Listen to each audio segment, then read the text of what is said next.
Nothing can be more frustrating when you sit down to watch one of your favorite programs on ESPN Unlimited. and you run into issues streaming it. Well, in today's tech video, I'm going to show you how to fix ESPN Unlimited app if it isn't working. on your LG Smart TV.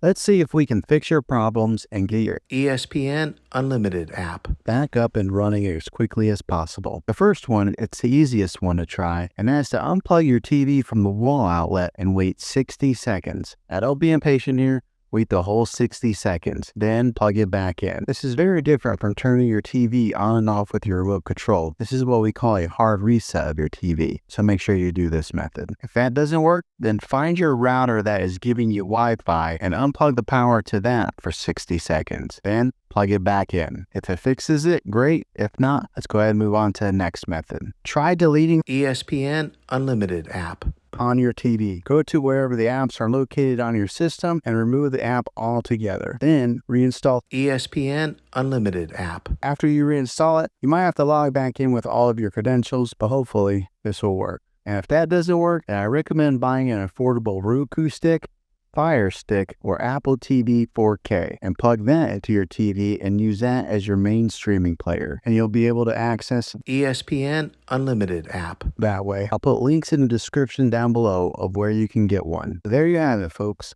If this video was helpful, go ahead and click a thumbs up on it. Go ahead and subscribe to my channel. I make tech videos all the time, and I would love to have you back in the next one. Take care.